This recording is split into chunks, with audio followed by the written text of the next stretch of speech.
सतु जय भीम। मैं हूं इंजीनियर स्नेहा और आप देख रहे हैं द थिंग। इस वक्त हम हैं नागपुर की दीक्षा भूमि पर और दीक्षा भूमि पर एक कार्यक्रम होने जा रहा है। ये कार्यक्रम है दलित पैंथर का। दलित पैंथर को 50 वर्ष पूर्ण हो चुके हैं और इसी वर्षगांठ के मौके पर यहाँ पर दिल्ली से जो सामाजिक केंद्रीय मंत्री रहे, समाज कल्याण मंत्री रहे, वो यहाँ पर मौजूद रहे, राजेंद्र पाल गौतम जी, और साथ ही प्रोफेसर रतनलाल जो कि डीयू के प्रोफेसर है। तो उनकी मौजूदगी में यहाँ पर जो है दलित पैंथर का 50 वर्षगांठ का पूर्ण महोत्सव जो है वो हो रहा है। तमाम चीज़ें अंदर में आपको हम दिखाने वाले हैं। प्रोफेसर रतनलाल हो या फिर डॉक्टर राजेंद्र पाल गौतम हो, उन तमाम चीज़ों को लेकर कि वो यहाँ पर जिस बात को रखने आए हैं वो तमाम बातों को भी आपको बताएंगे। आपको बता दें कि जो दलित पैंथर संगठन है ये 72 में बना था और 72 के दौरान ये जब बना तो इसका जो उद्देश्य रहा, ये जो इसके बनने के पीछे का जो मकसद रहा, वो मकसद ये रहा कि आज़ादी के बाद इस देश के अंदर अंग्रेज जो ब्रिटिश शासनकाल तो चला गया था, अंग्रेज तो इस देश से चले गए थे, लेकिन इस देश का बहुजन समाज जो है, खासकर SC ST और OBC, इन पर लगातार जातिवादी और हिंसात्मक घटनाएं हो रही थी। इतना ही नहीं तो छोटे मोटे गाँव में और देहातों में, बस्तियों में दलितों के साथ और आदिवासियों के साथ लगातार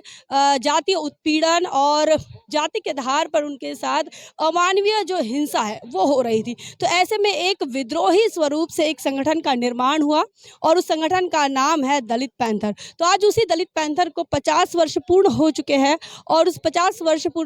पूर्ण होने पर जो वर्षगांठ इस वर्षगांठ के मौके पर यहाँ पर एक कार्यक्रम का आयोजन किया गया है। उस कार्यक्रम में आज हम यहाँ पर द थिंग की संपूर्ण टीम आई है, तो आपको लेकर चलते हैं अंदर और दलित पैंथर के इस कार्यक्रम में क्या मकसद इस कार्यक्रम का रहा है या फिर इतिहास के अंदर इनकी क्या उपलब्धियां रही हैं, तमाम चीज़ों को लेकर हम आपको बताने वाली है। तो बने रहें हमारे साथ और आइए लेकर चलते हैं आपको कि दलित पैंथर कार्यक्रम का ये जो 50 वर्षगांठ जो मना रहा है, जो गोल्डन जुबली मना रहा है, इस कार्यक्रम के अंदर हॉल में दलित पैंथर यह जो संगठन है, जैसा कि मैंने आपको बताया कि यह विद्रोही स्वरूप का संगठन रहा है। जिस प्रकार से समाज में लगातार हो रही अन्याय, अत्याचार और उत्पीड़न की घटनाओं को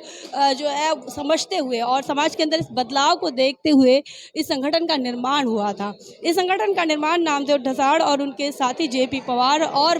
कामड़े, इन तीनों ने मिलकर किया और उसके बाद जो 1972 से ये चालू हुआ तो ये लगातार चलता रहा, लेकिन 77 तक ही जो है इस संगठन का विघटन होने लगा और इसमें दरारें भी पड़ती गई। लेकिन इसकी जो आक्रामकता है वो आक्रामकता आज भी दिखाई देती है और उस आक्रामकता पर जब आप देखिए तो यही दलित पैंथर का ही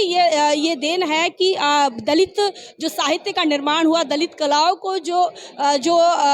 ये कह सकते हैं कि दलित कलाओं को जो शुरुआती दौर में रास्ता मिला, दिशा मिली, वो दलित पैंथर की वजह से मिला है और दलित पैंथर की वजह से काफ़ी जो लिटरेचर है आज वो हम देख सकते हैं। और यही लिटरेचर की देन है कि आज महाराष्ट्र के अंदर काफ़ी सारी जो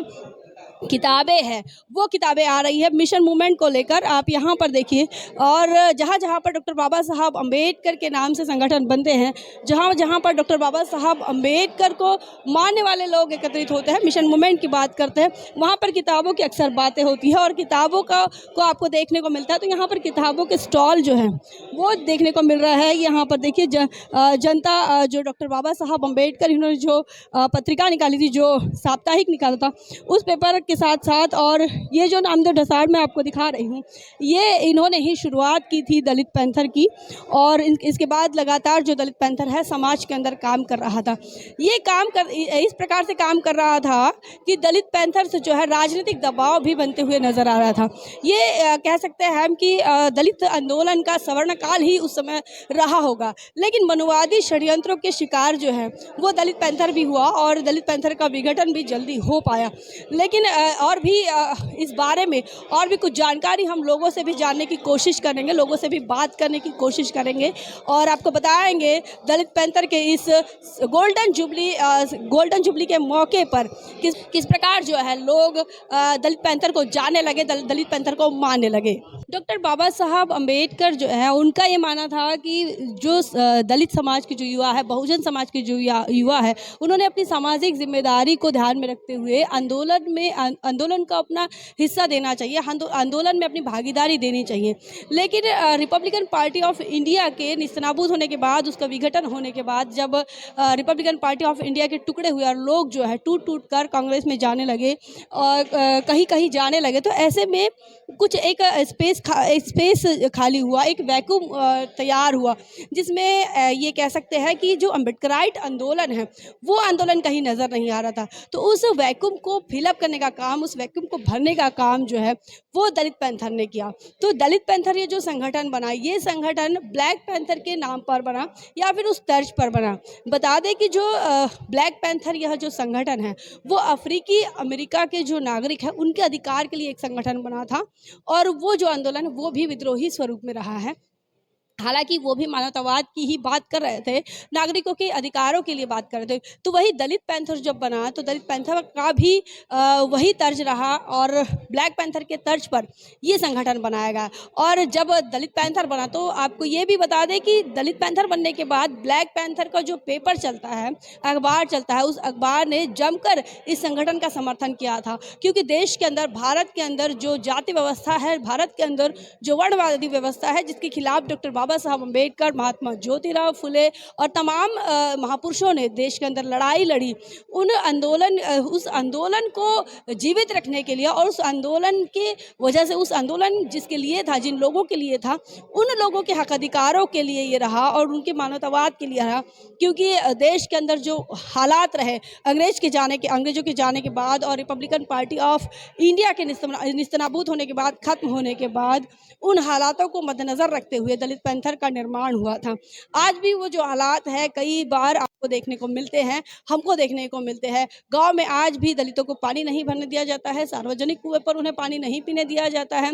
सार्वजनिक जगहों पर दलितों को एंट्री नहीं है। कई घटनाएं आपने सुना होगा कि सार्वजनिक शमशान भूमि में दलितों को जो है शव नहीं ले जाने दिया जाता। तो इस प्रकार की घटनाएं ये आज से नहीं हो रही है, ये जातिवाद से निर्मित हुई वाली घटनाएं हैं और ये तमाम हजारों सालों से होती हुई नजर आ रही है। इसके खिलाफ बिगुल फूंकने का काम महात्मा ज्योतिराव फुले और डॉक्टर बाबा साहब अम्बेडकर इन्होंने किया।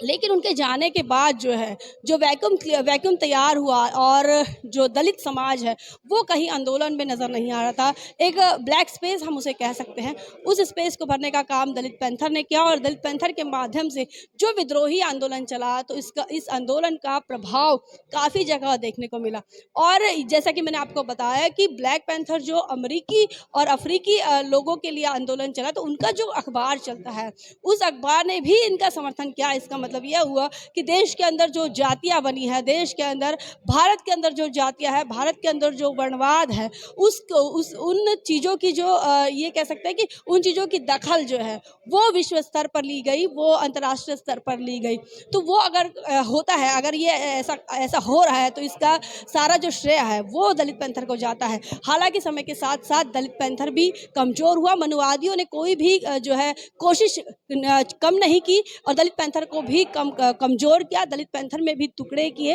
और दलित पैंथर जो है आज हालात जो है दलित पैंथर के,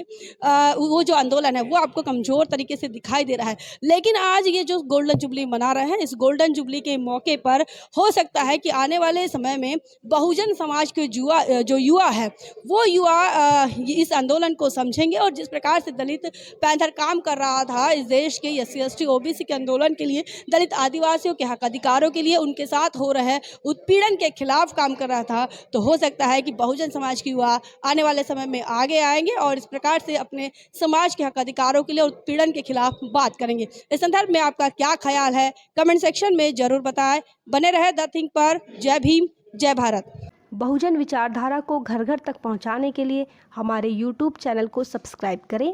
लाइक करें, कमेंट करें, शेयर करें और बेल आइकन की घंटी दबाना ना भूलें।